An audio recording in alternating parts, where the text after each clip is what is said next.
स्वागत छ तपाईलाई फेरि पनि च्यानलमा। अनि आजको भिडियो एकदमै काम लाग्ने भिडियो अवश्य नै हुनेछ। जुन भिडियोमा चाहिँ तपाईहरुलाई म एकदमै काम लाग्ने आइडिया सिकाउने छु, मेथड, जुन मेथडमा चाहिँ तपाईले तपाईको आफ्नो पशुहरुलाई, कुखुरा, बाख्रा, सुँगुरहरुलाई तपाईले जिरो कस्टमा नै फिड गर्न सक्नुहुनेछ।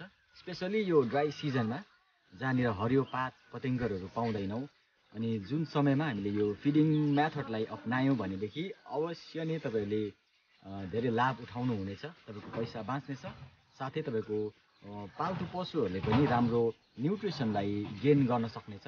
तपाईले यो भिडियोलाई अन्तसम्म हेर्नु होला। मन पर्यो लाइक, कमेन्ट, शेयर अनि सब्स्क्राइब गर्नुस् यो च्यानललाई। अनि तपाईले धेरैवटा organic feeding, organic farming related कुराहरुलाई देख्न सक्नुहुनेछ। अनि मेरो पछाडी देख्दै गरेको जुन चाहिँ एभोकाडो छ, यो एभोकाडो एभोकाडोलाई मैले भनेको थिएँ यो 3.5 वर्ष पुगिरहेको छ अनि यसले फलेको छैन भनेर बताएको थिएँ, तर त्यो कुरो गलत साबित भयो आजको दिनमा। किनभनेदेखि मैले यसलाई हेर्दाखेरि, निहाल्दाखेरि यो कुरो मैले देख्न सकेँ, जुन कुरो चाहिँ एकदमै मेरो लागि खुसीको कुरो भएको छ।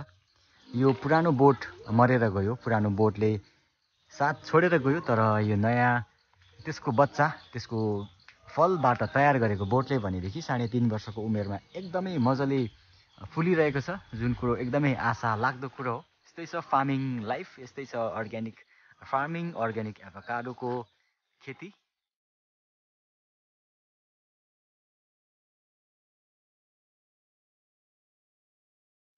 यो कुरोहरुलाई तपाईले यदि घरमा राख्नुभयो भनेदेखि तपाईको पैसा एकदमै लाग्दैन। तपाईले जिरो कस्टमा नै तपाईले यसको प्रयोग गर्न सक्नुहुन्छ अनि धेरै यसले मद्दत पुर्याउनेछ।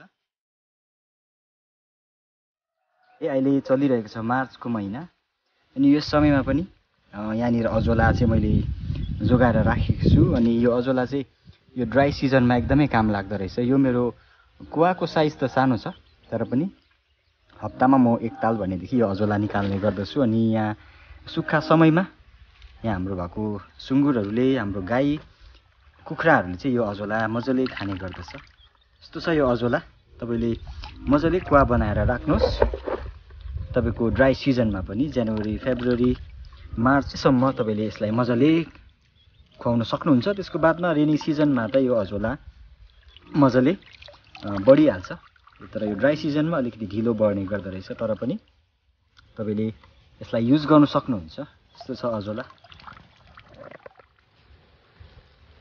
यति चाहिँ निकाले आज मैले। अनि यहाँनिर तपाईले देख्न सक्नुहुन्छ यो कमन वाटर हाइसेन्ट भन्छ। यसलाई नेपालीमा चाहिँ जलकुम्भी भन्दो रहेछ। यसको प्रपर नाम थाहा भएन, हामी यसलाई जलकुम्भी भनेर चिन्ने गर्दछौँ। अनि यो पनि छ यहाँनिर। यो चाहिँ किन लगाइयो भन्दाखेरि यो यसले समरको टाइममा राम्रो फुल्ने पनि गर्दछ, यसको फुल राम्रो देखिन्छ। अनि यसको प्रयोग चाहिँ के छ भनेदेखि धेरै प्रयोग छ।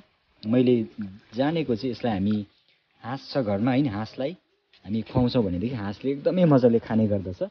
तपाईको बाख्राहरूलाई पनि तपाईले यो दिन सक्नुहुन्छ। यस्तो छ यो जलकुम्भी वाटर हाइसेन्ट। यो पनि छ यहाँनिर। यहाँनिर छ हाम्रो सानो कुवा हाँसको लागि। अब हेर्नुहोस् है, तपाईले देख्न सक्नुहुन्छ यो हाँसले कति मजाले खाँदो रहेछ। तपाईलाई म देखाउने छु। Just wait for a second.